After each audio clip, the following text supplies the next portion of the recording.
Bethany, thanks for coming on. Really appreciate you taking the time to have a conversation with me. Would you mind telling us a little bit about yourself before we get started? Yeah, my name's Bethany Sollereder, and I'm a lecturer in science and religion at the University of Edinburgh, a position I've just taken up about 2 weeks ago. So you can see that all my boxes of books, sorry, I'm pointing the wrong way, are still unpacked here. So I'm just settling in. I specialize in questions surrounding biology, God, and the problem of good and evil. Sort of, if God is good, why is the world so full of suffering as it is? And how do we account for that, especially in a sort of non-human realm where there's no, there's no moral evil that they're causing one another, and yet animals have been killing each other and dying from various things for hundreds of millions of years. Cool. So could you tell me more about your take on the problem of evil? I love how you said the problem of good and evil. The problem of good. I like that one. So tell me more Yeah. about your take. So I mostly focus, as I said, on animals. I don't pay, I've started to pay more attention to humans more recently, but it's a more complex problem because we Yeah, they're boring usually, anyway. well, They're boring yeah, humans. and it's just too close. You start talking about human evil, and then you're touching on people's really painful lived experiences. Or if you're talking about, a stegosaurus getting eaten by some sort of theropod, you can sort of think about the issues without the emotional impact in quite the same way. So even as just a way to try and think through the issues, one arm's length removed emotionally, I think it's a helpful thing. So yeah, so there's no the traditional Christian story for why the world sucks is that God made it perfect, and then Adam and Eve chose to go the wrong way in the garden. And the moment you don't have that, because you have an evolutionary history that long precedes humans, you have a theological problem to sort out. Cool. And so what is your take on that? So if there's no Adam and Eve, no apple, what is the justification for God allowing suffering? Because that's usually the problem of suffering is usually the way I phrase it to include the animal thing. Yeah. Yeah. So there are a few different approaches that Christian theologians, philosophers have suggested. One would be to say, well, you can actually deal with the chronological problem, the fact that humans weren't around, by blaming demons because they've been around since the beginning.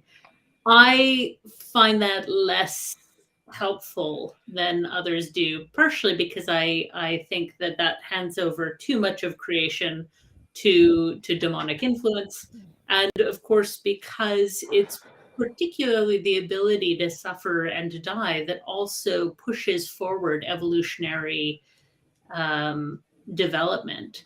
So it's our capacity to live and to die, to suffer and feel joy, that shapes our lives in such important ways and brings about evolutionary development. So if you get rid of that, it's a problem. So I do think I sort of bite the bullet and say this is God's good world apart from human evil, and think about the This way. including the dinosaurs eating each other? Yeah, yeah. So essentially, what I do is I look at the nature of love, presuming that God creates in love, and I think that love is inherently uncontrolling. So there's got to be freedom for creatures to make their own decisions, to be agents in their own right, and that doesn't isn't just for humans, but for all creatures. And so I think that the evolutionary process where we see animals deciding to live off of other animals, that's sort of an evolutionary agential choice that they make, whether you want to call it behavioral plasticity or go all the way up to its decision making, it's going to vary depending on what kind of animal we're talking about. We don't um, we see that possibility as being around because of the freedom of love that's offered to creatures.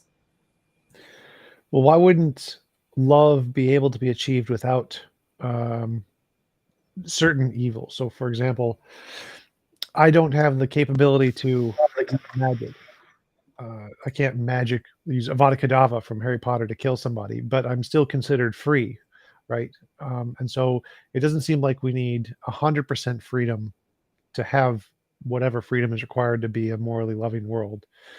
And Yeah. so it seems possible that we could have even less freedom. So, for example, Stephen Hawking was a quadriplegic, but he still had freedom, right? Well, yeah, and again, you're talking about humans again.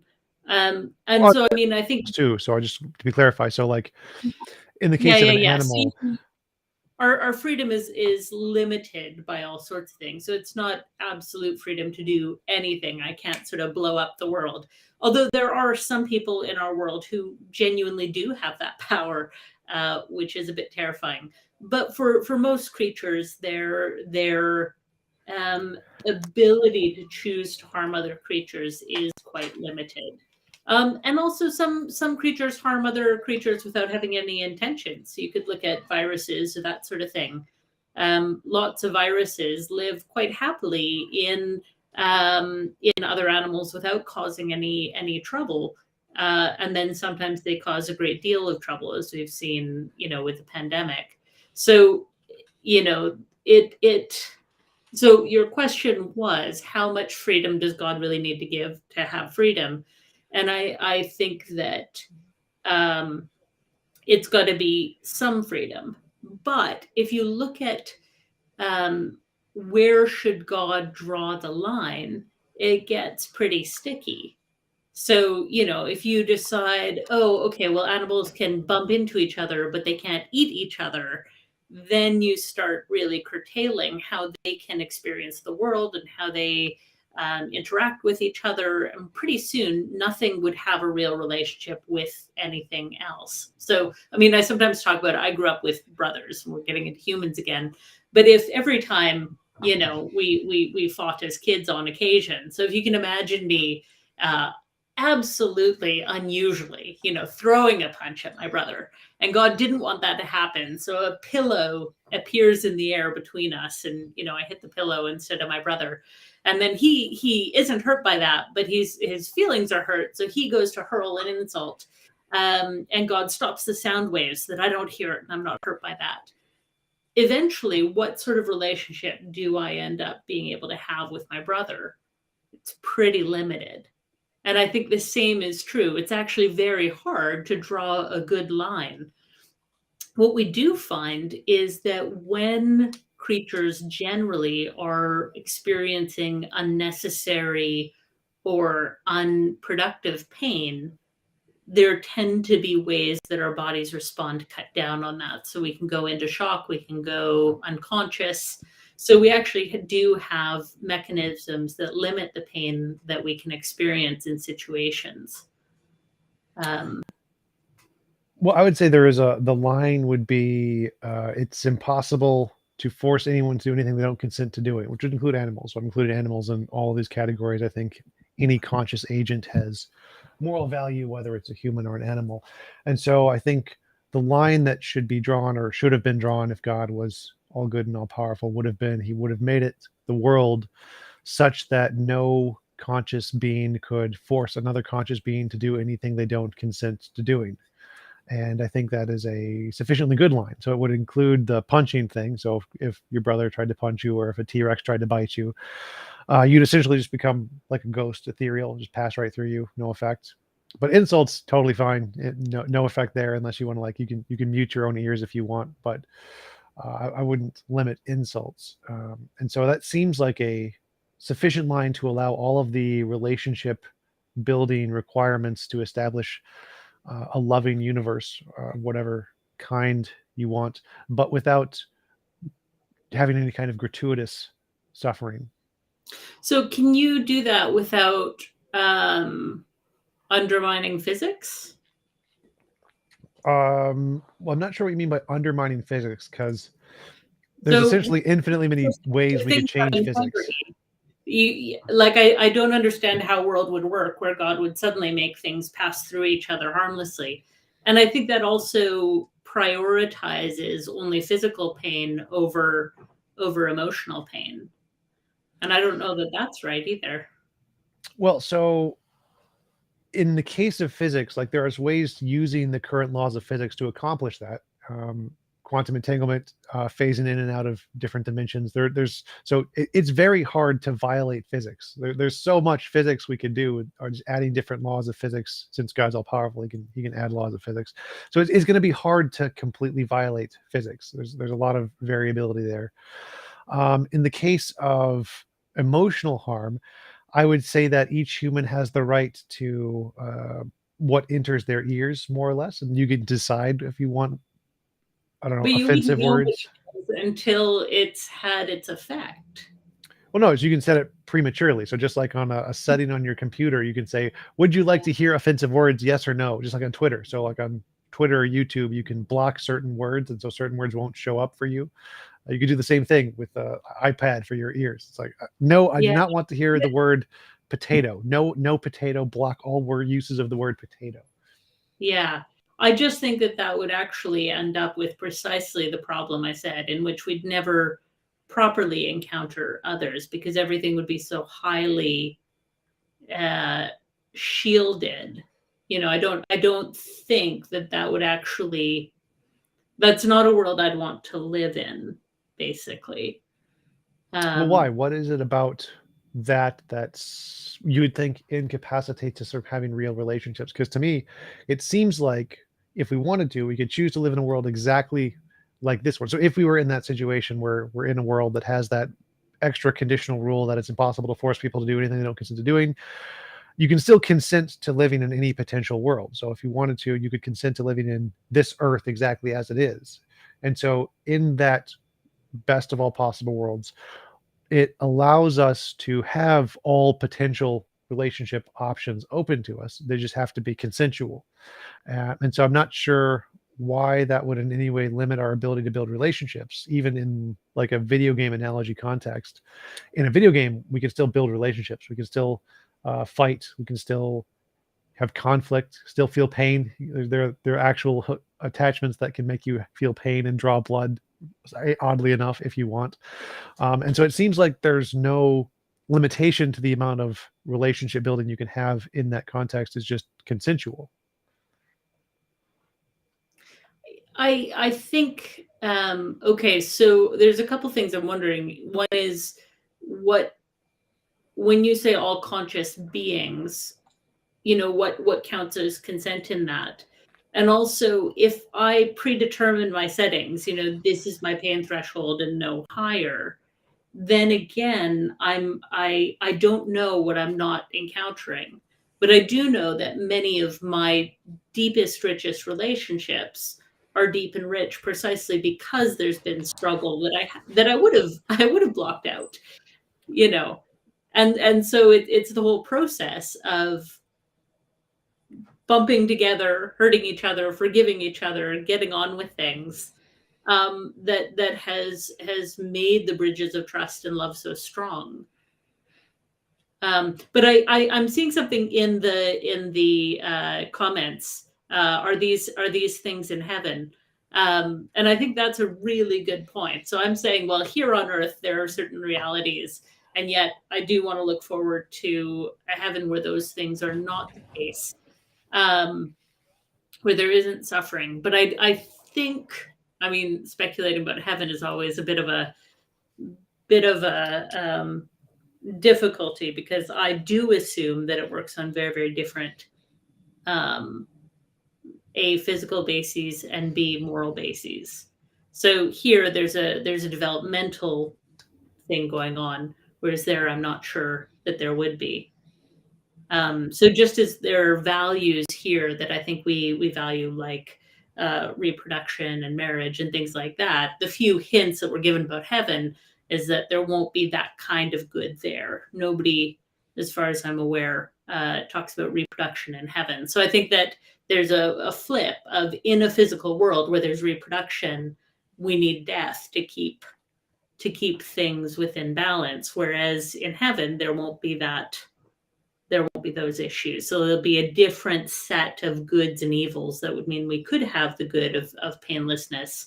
Whereas again, in this world, if you actually felt no pain, it would be a bad thing because you wouldn't know how to protect yourself. Well, I'm not sure that follows. So, for example, if that argument holds, it's would entail that if there was a greater kind of suffering, for example, magic, the Cruciatus curse, for example, or psychic powers where people could invade your mind and torture you that way, which could arguably be a greater kind of suffering than the kind of physical suffering that we have today. Um, would that entail a greater or deeper relationships with people because they can use the Cruciatus curse on you? I mean, I don't think so. It doesn't seem like it's the case that adding in extra ways to cause more suffering causes deeper relationships in any way. And so it seems like the barrier point is rather arbitrary. And the only thing that's really required to have deep relationships is interaction. Like it seems like people can have equally deep relationships via like cards, mail relationships or online relationships that can be equally as passionate even without the ability to physically harm one another. So the example Stephen Hawking I used, Hawking can't punch anybody. He is incapable of punching. No punching, no kicking. But he can still have equally free, deep, loving relationships with someone, even another paraplegic. It doesn't seem like the ability to punch one another adds anything that makes a relationship significantly more meaningful than a relationship between two paraplegics who can't punch one another. I think, I mean, I'm really, really loath to use a personal example, like to talk about Stephen Hawking, but I would say that I don't think virtual relationships are as rich as in-person relationships. As a person who lives abroad from my family and I've just moved away from all my friends, I'm pretty happy to say that even with deep reach friends, virtual reality is no, absolutely no equal exchange with being with people in person. So I don't think that's a case that these are just sort of this would be an equal exchange. But think about being physically in the world. So there are people who are born without the capacity to feel pain, and they usually don't live very long or very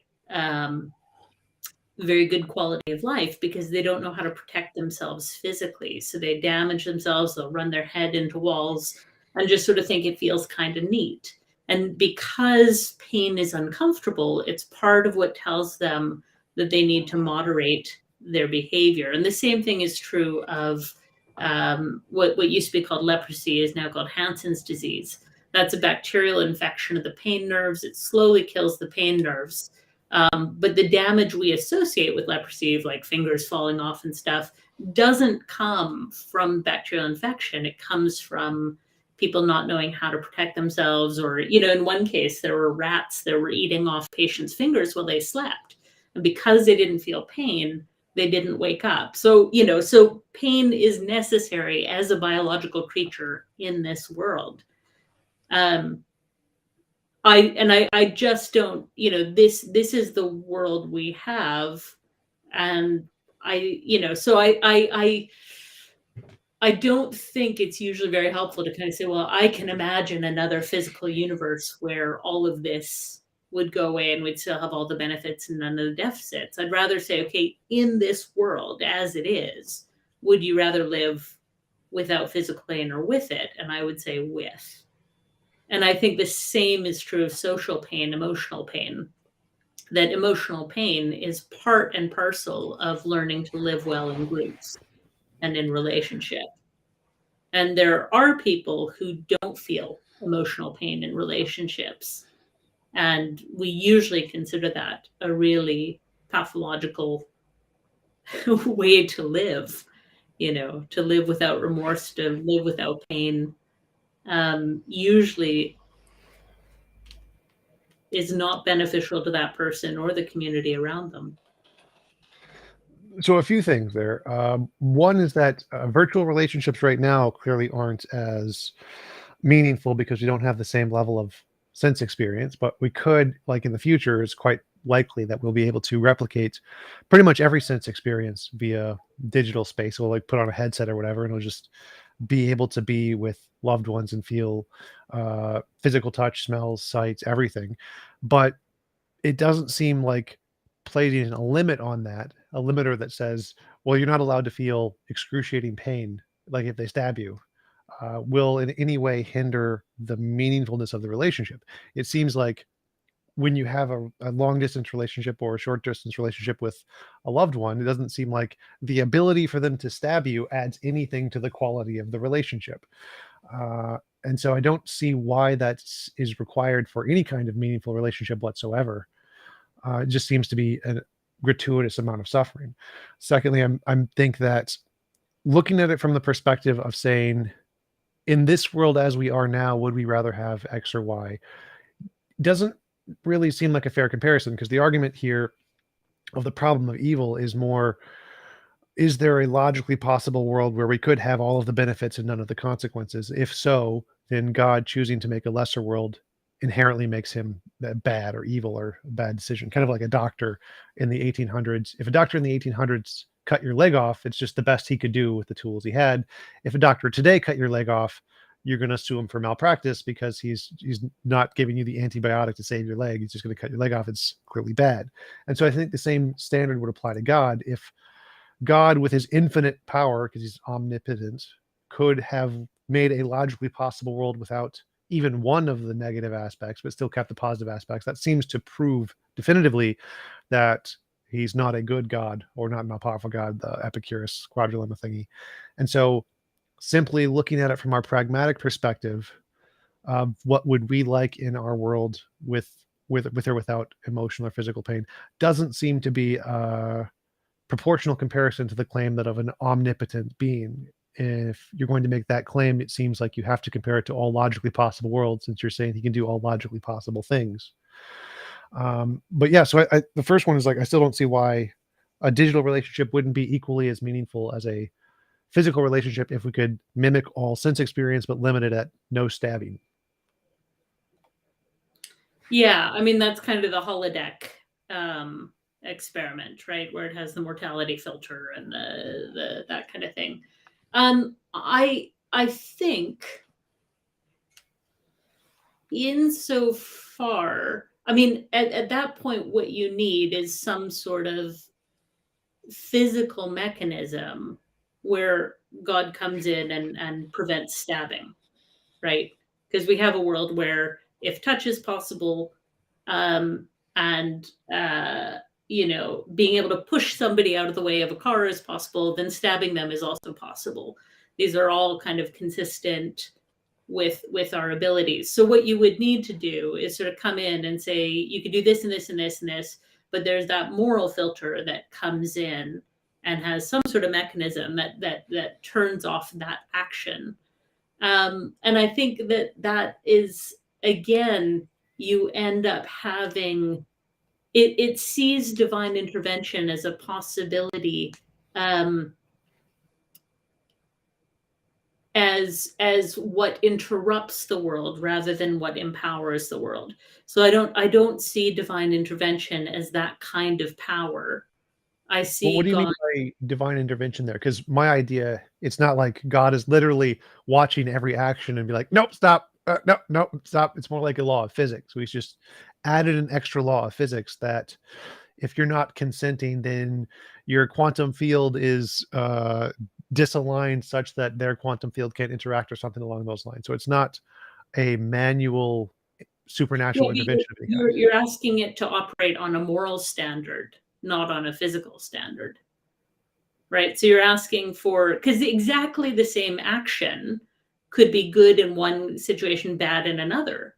So, right, so the surgeon in essence stabs their patient, but does it for the right reason. So you're asking for the physical world to interpret moral standing. Well, I'm a That's moral what naturalist. Sorry? I'm a moral naturalist, so I think morality is physical. So that wouldn't be too hard. But you could, instead of saying a moral state, a psychological state or something, a consciousness state, brain states of the victim and the perpetrator, or the some kind of relationship between the conscious states. And so you could still use physical states to determine which actions would be consensual or not. It's like a computer. Like Yeah. in a computer, I can just say, no, this word, just ban the word potato. That's a Yeah. physical state about ones and zeros. So it would still be all physical. I don't know if, and again, kind of what, so if you have a very unskilled surgeon, but you have a person who consents to surgery from them, and then they basically stab them in the bad way, is that would happen, but not if they have questions about the surgery? Like it, I think it would be very, very difficult to have any kind of consistent world. You couldn't have science in that world. You Why? Because you need the same thing to happen every time for science to work, more or less, Not right? really. I mean, You need consistent. You think if completely, if I drop my pen this time and I drop it next time and it floats away, that I could still have a scientific. yes, that's literally quantum mechanics. It is probabilistic and random. Random things happen. But science is really just Well, measuring or patterns. we don't have a full sense of the quantum world, you know. It's possible, So but the consensus right now in physics is that randomness is in fact a force in and of itself. And so even if that's the case, it doesn't invalidate science. We just grant it's a force and say, okay, it's random, happens with probability X. It wouldn't yeah, eliminate I science for randomness to be a thing. yeah. I mean, again, I'd rather stick to what we, to the real world we're in, rather than, make up things. So, I mean, I could say, well, actually, God saw a world where the Cruciatus curse was possible and limited that by not allowing magic. So I could say, actually, God's already done all of that, and this is the perfectly balanced world. But that would be just as unhelpful an argument as saying, well, I can think of a better world. I'd rather say, okay, given this world, what is the picture of God that we come to? And what are the possibilities there? Wasn't that begging the question? Because I think the point of the problem of evil is to say that if there's an all powerful, all loving, perfect being, uh, then the standard we would have to hold him to is a much higher standard than our pragmatic standard.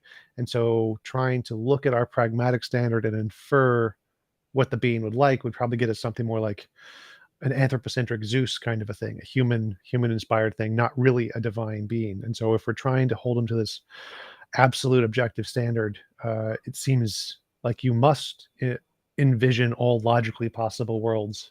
And if any one of them entails all the positives and not one of the negatives, then that definitively shows that God can't be good.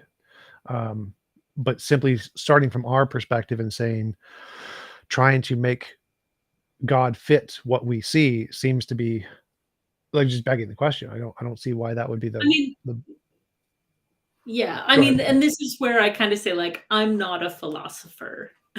I'm a Christian theologian. So I'm interested in having the conversation, given the world, can we believe that God is good? I'm not interested in trying to prove to the atheist skeptic that God is good, precisely because you end up in those sort of things where you're trying to decide what all logical worlds mean, and that's an exploration that just doesn't make sense to me, because I don't think we actually have a grasp of what to know what a possible world would be like. We'd have to understand this world a whole lot better than we do, and because we don't know all the factors that have gone into the making of this world, and therefore I don't think we can decide which things we can do without. But given this world, can I think of God as good? And that's where I think that sort of the freedom that emerges out of love, seeing God's work as empowering rather than preventing, seeing God as creating the possibilities of life, the possibilities of goodness, but also the possibilities where evil can emerge, is it seems to be much more satisfying. So what comes to mind for me is like when you ask the question, can I think of God as good? Uh, from my perspective, it seems like that would entail thinking about logically possible worlds versus just saying, can I imagine there's a good God that would do the things we see? The first thing that comes to mind is the Hitler example. Like, can you create a justification for Hitler to allow what he did and still think of him as good? And in order to like assess the morality of that, you would assess the limitations of what Hitler, his power, and then compare that to his actions and say, could he have done something better? Yes or no. And if he could have done something better, then clearly he's immoral. And in the context of God, since he's all powerful, it seems like you have to think of all of those possible worlds in order to be able to answer the question, can I think of God as good and allowing this? Yeah, so that idea of sort of justifying has it assumes that we know what sort of weights to put on the scales of justice. And I don't assume that we have that knowledge.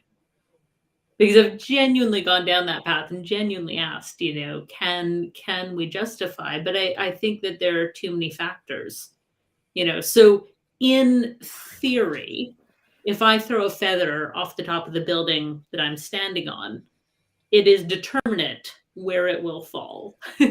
But all the supercomputers on Earth couldn't actually calculate that because there's way too much, that would be within chaotic motion and that it's simply not predictable. Right. So when it comes to can God, is this instance of suffering justifiable? I think philosophically, that's like trying to figure out exactly where the feather will land. There probably is an answer, but it's not one that we know how to calculate, and maybe never will. If John Polkinghorne is right that epistemology models ontology, but so I'm this is going to be disappointing, I'm sure, because that whole idea of we can really justify, can you justify this? I'm going to say, well, no, I can't, but I can, I think, get to the point of seeing a picture of creation and God, where God is good, while trying to hold and face the realities that this world has. That's interesting because I usually think about it the opposite way. I think that trying to answer the question for an individual particular seems like a far less complicated question than to answer the more general topic. And so for me, it's like trying to solve a super complicated calculus problem and saying we can solve this, but trying to solve like an individual 1+1 problem. No, we can't solve that one. And so my intuition conflicts with those two things. It seems like it would be the opposite, that we should be able to answer for the particular before we claim to be able to answer for the general. Yeah, I think the reason I find the particular so difficult is because there's so many. I have an insider's view of the complexity that's going on, right? And I can also see, even more difficult, is how time changes my perception of things I've gone through. So you'll know this story, the Taoist farmer, right, who his only horse, which is his whole livelihood, runs away, and all the villagers come and go, oh, this is the worst thing that ever happened. He says, well, I don't know. A few days later, it comes back, and a whole herd of wild horses come with it. Now he's the richest man in the village, and everyone goes, wow, this is so great, And then, his son is training one of the new horses, and it breaks his leg really badly. And everybody goes, oh, yeah, they were all a curse. This is terrible. And then, their armies go, their countries go to war, and all the other sons from the village end up being taken off and die. And that farmer is the only one who keeps his son. So,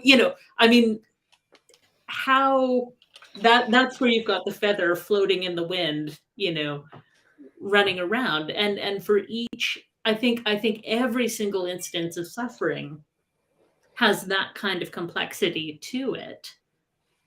Well, what would be the difference with the general case? I think with the general case, I can say things in general, like if I have the chance, if I'm in a physical body, then feeling pain is better than not being able to feel pain. And we can look in general things like the opioid crisis, right? So many of those people sought relief from their pain for really good reasons. And in compassion, we gave them an ability not to feel pain, which actually ended up causing far more suffering than their initial complaint did. Well, why Um, isn't that like a particular? Because if you say, is it better to feel suffering in a physical body?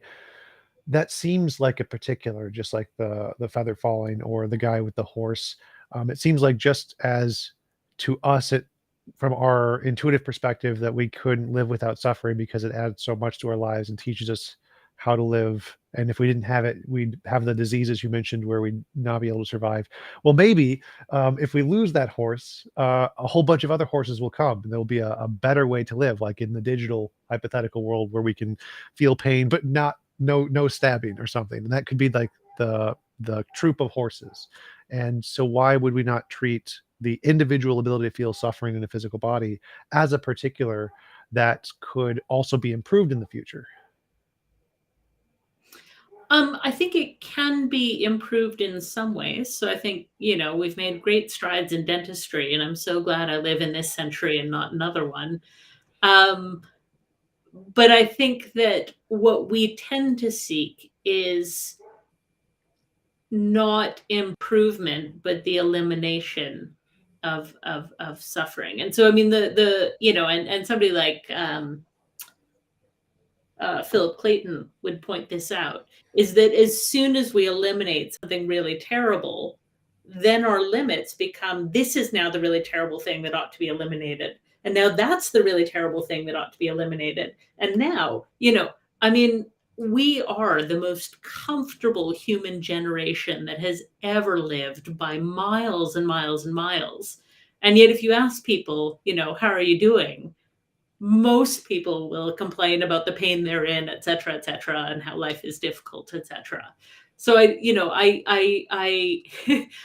thinking about your all digital world, and I'm going to the Matrix, and they say, well, we tried to make a perfect world, but humans kept rejecting it, and I mean, there's limited amounts that we can draw on sci-fi with any, sort of rigor, but I do think that what I see in the modern world is that no matter how comfortable we are, we're always going to seek more comfort. That whatever is uncomfortable will now become the thing that we ought to live without. And that's again kind of coming back to we would eventually lose relationship with the real world.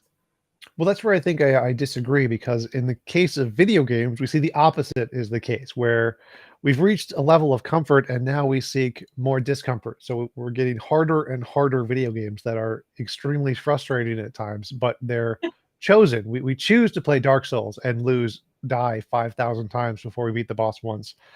We choose to play Ninja Gaiden and Super Meat Boy because they're just in pain. They're painfully difficult games, and so it seems like there is some balancing point where humans will voluntarily choose to experience suffering. So I agree we shouldn't get rid of all suffering, but what we should have get rid of is non-consensual suffering. That seems to be a good break point where when people can choose it, they get equally as much or greater value than not choosing it, and can still get all of the benefits of the relationship and character building, but it's consensual now rather than non-consensual. And so I agree we shouldn't get rid of all suffering, just get rid of the non-consensual suffering. Right. Yeah. I uh, I don't know what to say to that, except that, I'm not sure that it's physically possible to do that and still maintain the goods, just because suffering does have that. But I do like the idea of us, challenging. And I sort of think, and if they consent to it, are you then happy for them to experience horrific pain? So what my mind went to is sort of free climbing. So you have people who could have ropes, but they choose not to, and every Adam once and Sarah. in a Oh, while, die so horribly, scary. right? So, like, is that legitimate if they've consented to that, which clearly they have, for them to Yep. feel the crushing of bones, et cetera, et cetera? Yep. If it's consensual, it's totally okay. So I'd be for, I mean, they don't want to die. yeah. So like if they consent to even euthanasia, where someone does consent to die, then it becomes moral to kill them. If someone consents to playing like football, where you can get your legs broken and they get their legs broken, totally consensual. If you consent to boxing or UFC where you can get your arms broken, totally fine. So I think that if you consent to the most grievous of all possible suffering, like to be permanently enslaved and tortured, and that's what you, and you're in a healthy state of mind and not like mentally handicapped or a child or whatever, then that is perfectly moral for you to be put through that if you've consented to it. Okay, interesting. And so what would we do with animals where there's no sense of consent and there's no ability to understand what consent would mean? The zoos, very large zoos. Interesting. With the flies, you got the fly zone and the mosquito zone, and we have to like give them What, raindrops of what would blood, or they like yeah, what would they eat? we have to have the Star Trek food generator. Press a button and Ah, the steaks fall for the okay. lions. Okay. So yeah, again, sort of drawing on science fiction. Yeah, and I mean, I don't. Some people are like, whatever is natural is good, and I'm like, lots of what happens out there is not great. Like my cat would be pretty miserable if I released him to the wild. Yep. He's pretty happy lounging around and only getting getting food on regular bases. So I'm not sort of everything that the natural world is good and we should just take that as the way it is. But I do think that it takes a lot of reflection.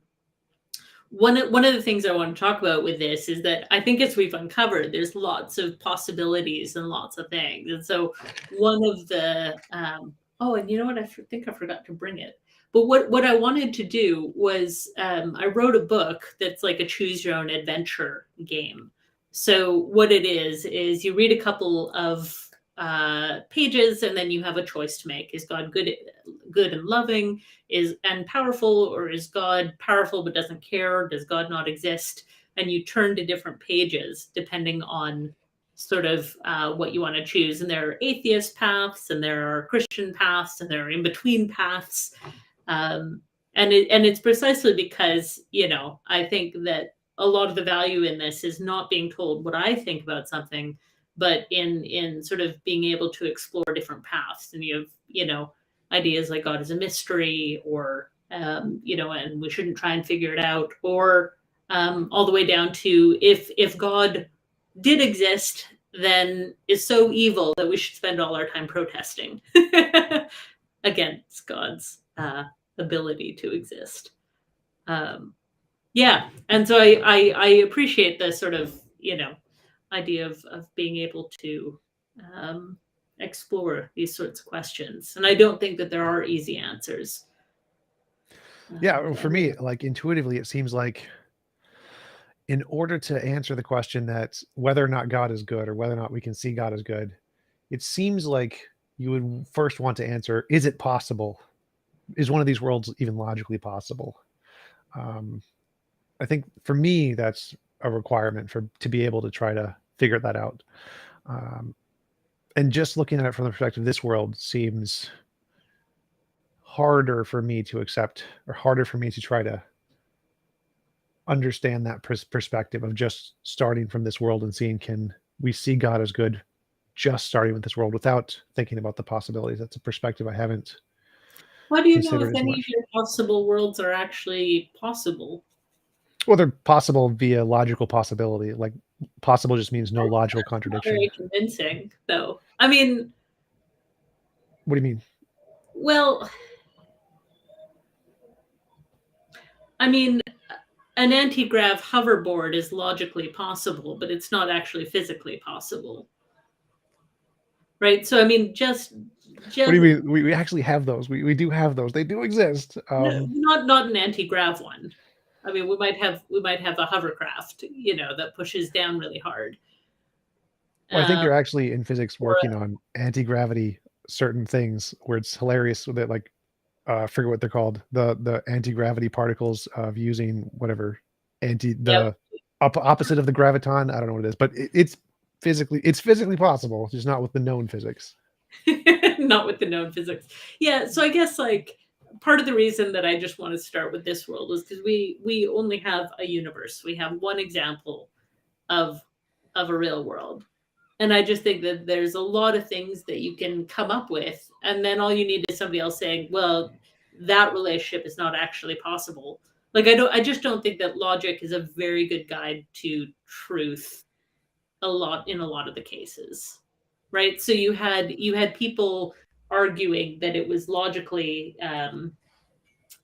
impossible to, oh no, what was it? Do everything, play The chess, fly antipodes faster than the sound, antipodes for, travel. sorry?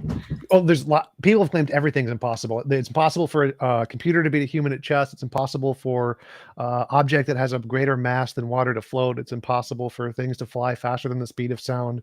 Yeah. Yeah. Einstein claimed something was impossible. I forget what it was, Yeah. though.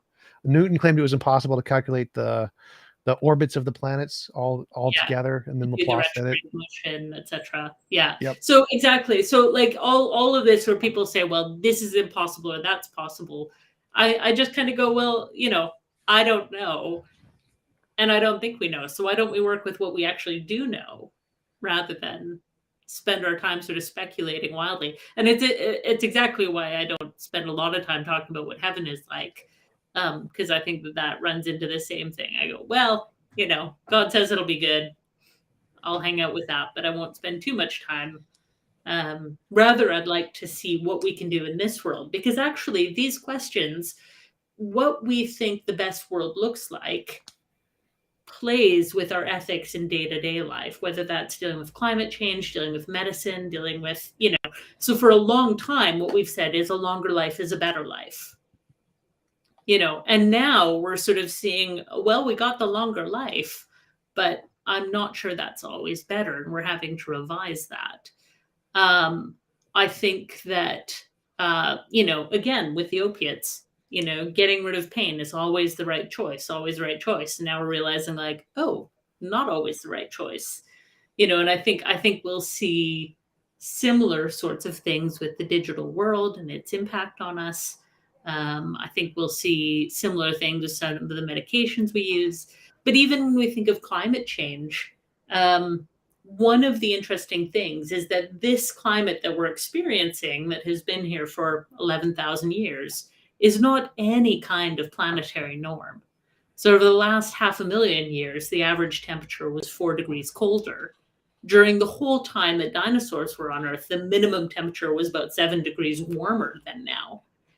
So if we're looking at this and we think, well, we need to maintain this temperature no matter what, you kind of go, okay, then we're really actually asking about, should we be geoengineering the Earth to our preferences and to those animals that are living right now? And I'm not saying that we shouldn't. I'm just sort of saying we often take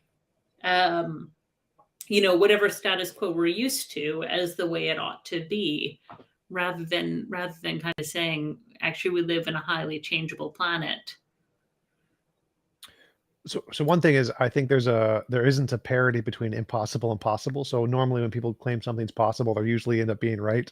When they claim it's impossible, they're pretty much always wrong. It's almost universally wrong when someone claims something's impossible. But I think the tendency for possible is, there's that I forget who the quote is from, which technology 500 years in the future is indistinguishable from magic. And so I think that when thinking about these future worlds and what is possible, it seems very likely that we will get to the stage where we will be able to have what seems impossible to us now, levels of freedom, essentially, in the future. I think once we get artificial general intelligence, we will all essentially become pandas in giant zoos, and then the AI will do everything for us, which will be...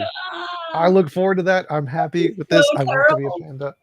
I mean, I'm happy with self-driving cars. Like, let's bring them in. Let's do that. But I don't want to be a panda in an AI zoo. I do not consent. But yeah, I still think it's really important to look at it from the perspective of what can God do, because it's, for me, the first step of answering the question, is God moral, is to look at, for any moral question, is to say, what can a being do, And then, given what that being can do, is it living up to the most moral action it can take, or is it doing something less than the most moral it can take? And I think that's why the logical possibility is so important, because God is all powerful. The omnipotent thing is really what seems to necessitate including those logically possible worlds. Because if we can imagine Yeah. it, it's logically possible. God must necessarily be able to do it. I'm not sure that omniscience or omnipotence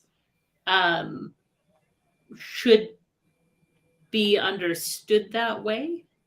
So there's a few theologians. I'm thinking of Tom Ward, but other people like Jürgen Moltmann and others who would actually just say that God's power is not expressed through that sort of God could do anything God wants.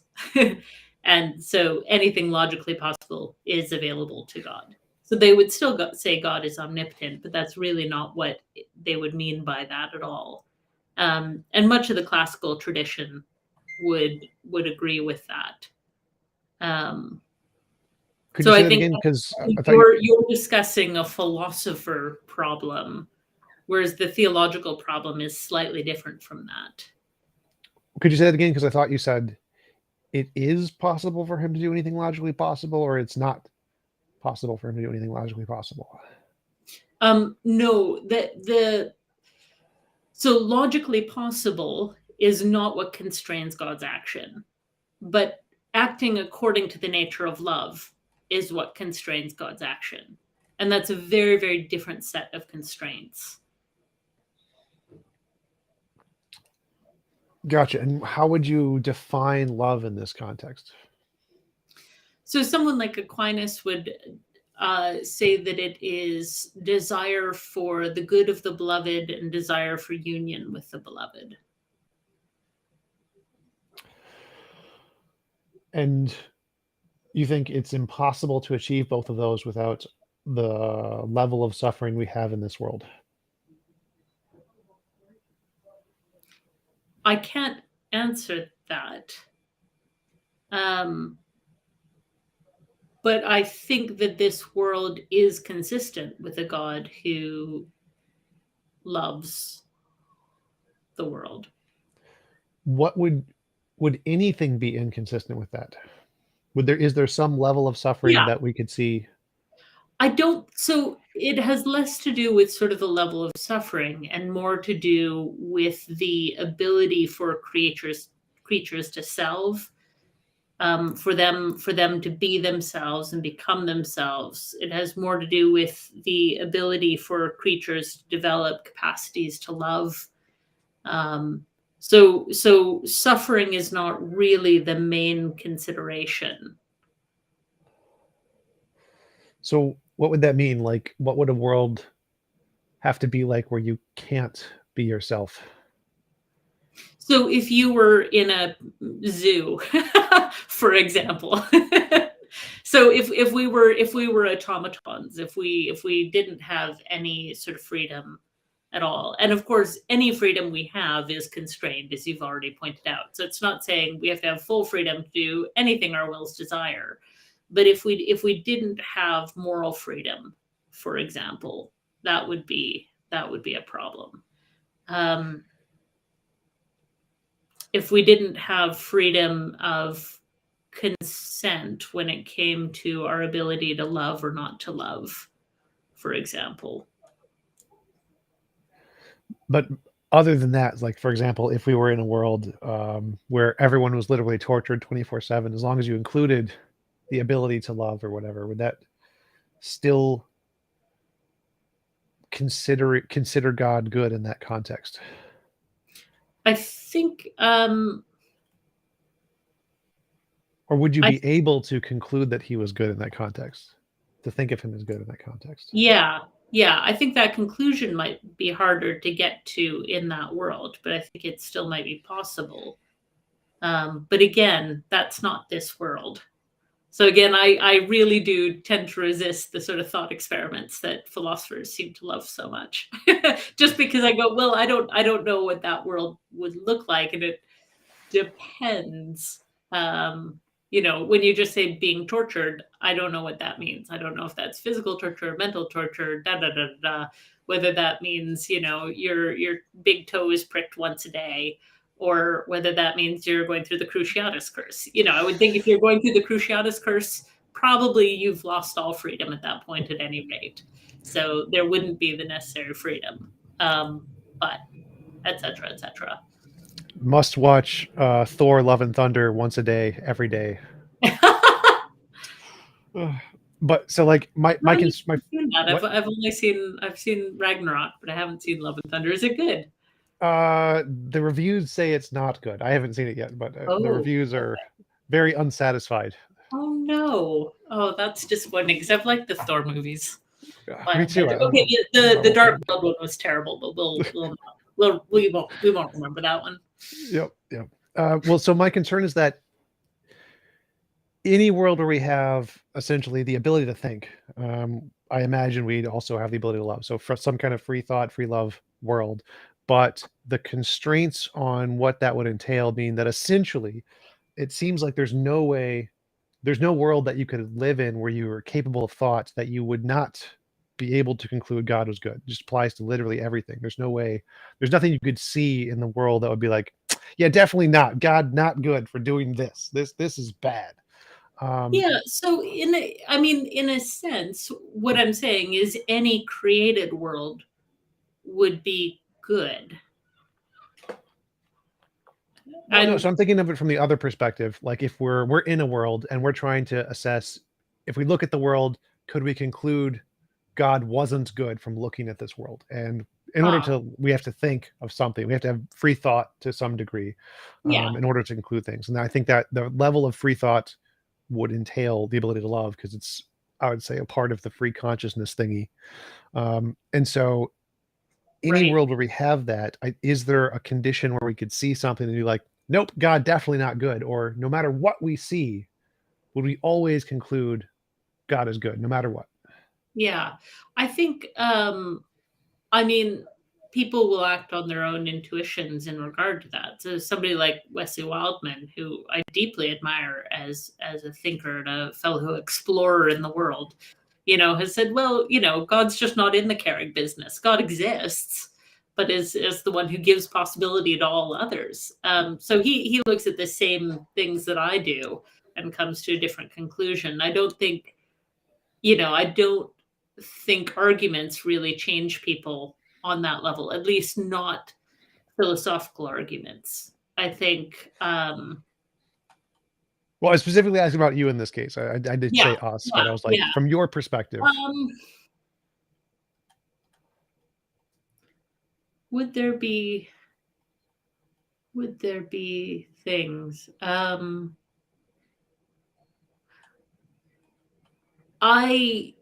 I don't know if I can answer that here now, because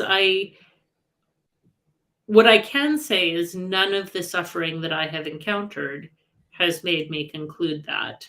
Whether there could be in the future, it would see, like, how can I answer that? I haven't experienced it yet. I know that's not the answer you're looking for, but I genuinely, I do not have the data to be able to answer that. There might be, but nothing I've encountered so far has led me to that conclusion. Gotcha. But I think it's. I had a discussion once with Richard Dawkins, and we were talking over these things, and he's going like, "Why are you a Christian? You seem intelligent." Well, thanks. I seem it. That's helpful. And I sort of said, like, let me ask you a question. I'm not trying to lead you around. I just said, why do you speak English? Like, it's a horrifically impractical, irrational language. You should speak Esperanto. Like, that's the proper language. Yes. I like binary. Big binary fan. Yeah. Like, go learn Esperanto. If you're devoting your life to rationality, stop using this crazy language. And so we talked a little bit about how the possibility of language structures our possibilities of thought and vice versa, and that we're constrained by our language in all these different ways. And then I said, Christianity is the grammar of my being. It's how I think. It's how I see the world. It's not like I sort of followed a bunch of rational propositions and decided, yes, I'm going to be a Christian now. You know, it would be as alien to me to come to the conclusion that God is not good as it would be for me to think in binary. Like I wouldn't even know how to start. And I think that's where we often get in these conversations is I go, well, I don't, I don't feel that, if I could just cross the T's and dot the I's a little bit better, you'd suddenly say, my eyes have been opened. I can now see the goodness of God in a way I didn't before. That's not going to happen in this. But I think that's actually really interesting. Like, so if I took it from the reverse perspective, what would I need to see to believe God was good? Like, my intuitive response would be something like that we're all in the Matrix and that he didn't actually drown babies. That's all like figurative, didn't happen. And we all consented to be here. We all consented to be in this world. We just forgot. Then that would be it. But if I was to be asked, the Old Testament was literally true. He literally drowned babies, a global flood thing. Would I be able to believe God was still good? Would I be able to grant that and still believe God was good? I don't think I could. I think it's kind of the same thing where seeing mass drowning of people, specifically babies, is just so intrinsically immoral. I don't think it's possible for me to see that as a moral action, no matter what justification could ever be provided. Yeah. So I think the same thing would apply. I don't think that God went out of God's way to drown babies, So I don't think that that's the case, but that's because I don't think that's how God acts in the world, which is kind of part of what I've been saying. But setting aside literalistic interpretations of biblical passages, is there a way that you could look at the world and say God is good?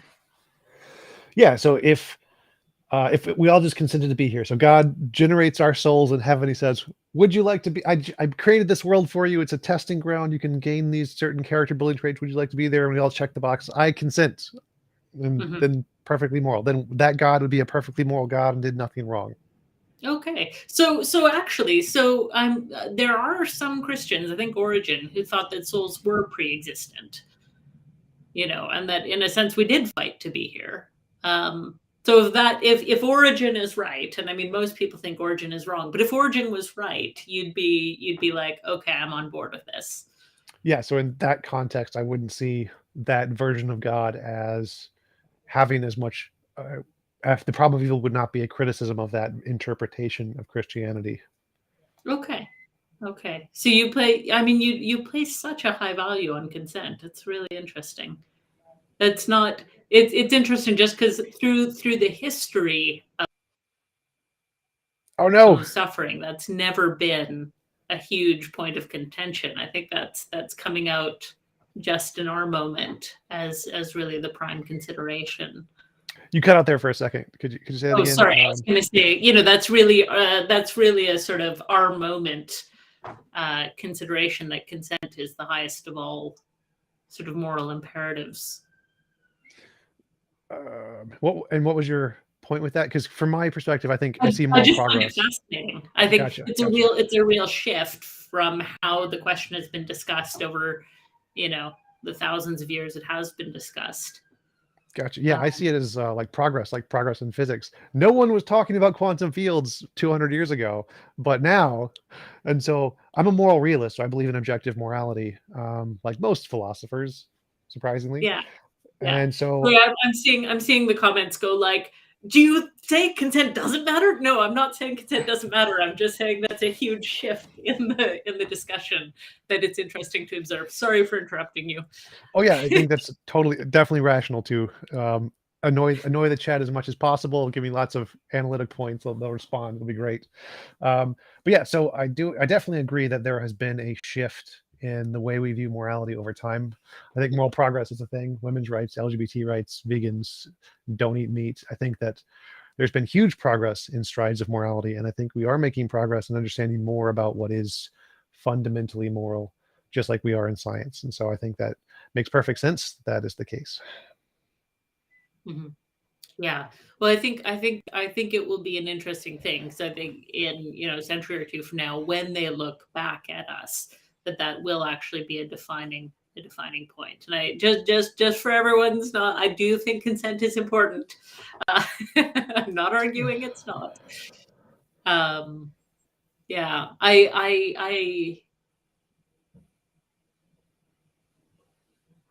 think there's a place though for saying that I can trust in what I don't understand. So I think the place where consent gets sticky is when there's a good offer that I can't understand, but if I could understood it, I would want it. Say that again. So if there was a good that I would want if I could understand it, but I can't understand it. So analogy with my cat. My cat, say, breaks his paw jumping off a high cabinet or something. The last thing he wants to do is be put in his carrier case, taken to the vet, and put into surgery. But I do that against his consent because it's the best thing for him, regardless of how he feels about it in the moment. I Oh would. yeah, absolutely. So I think that there are probably parallels between my understanding of reality and real reality as it exists. Well, that's the That- part I would disagree with, because that's the part where I'd say that the lesser evil is only a requirement if you are limited. So, say your cat broke his paw, and you had the option to either snap your fingers and instantly heal him, or shove him in his carrier case, put him in the car for like 30 minutes, and then go to the doctor, where the doctor has to give him shots and surgery. I think you would be immoral for forcing your cat to go through that unnecessarily. So, if you have the choice to just snap your fingers and fix your cat, the unknown one is probably bad to do. Just instantly healing your cat, which your cat could potentially understand at least, or would not be upset with at least, would probably be a less bad option. Yeah. Yeah. So I think that again, our sort of models of divine action are very different. I think there's very few things where God can snap God's fingers and have something happen magically, as it were. I think God is committed to the processes of the universe the same way we are. So it means that the long, slow process is possibly the only way for God as well. Well, what about the initial starting conditions of the universe? I imagine, did God have the ability to determine the initial starting conditions of the laws of physics? He could snap those into existence, more or less.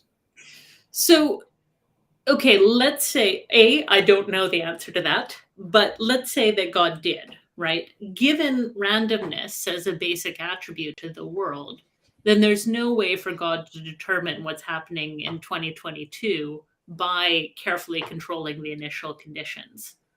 So even, so it's not necessarily the case that by controlling initial conditions that God could determine whether or not my cat breaks his paw today. Yeah, I'd consider that to be also a valid response to the problem of evil. I would class that as him not being omniscient of some kind, but I would definitely consider that a valid solution for sure. Okay. Yeah. And again, omniscient may, again, I'm sort of on the open theist camp where omniscient means knowing all that is logically possible to be known, not knowing past, present, and future in their entirety. Because I agree. If knowledge of the future were possible, then initial conditions would be enough. But I don't think that is the case. Cool. Well, we've been going for a little over an hour. It was a great conversation. Really appreciate you coming on. Do you want to give any Yeah. links or references where people can find more about your work? Yeah, I've got two books. One I think is called God, Evolution, and Animal Suffering. And then probably the more interesting one is the Why Is There Suffering? Pick Your Own Theological Expedition, where you get to, choose your own ways through. Some other people I really admire. I mentioned Wesley Wildman, people like Philip Clayton, Stephen Knapp, Chris Southgate. Eleanor Stump does a really good book, Wandering in Darkness. Those are some of the people that I read, and Awesome. I enjoy them. Hey, thanks so much. This is a really fun conversation. I enjoyed it a lot. Me too. Really appreciate you coming on. And I'm going to give my scheduler Jeff all those names so he can send emails to all of them and make him do all of the work. But I really appreciate it. Excellent. Thanks again for Yeah. coming on. I Hey, hope take you have a care. wonderful rest of your day.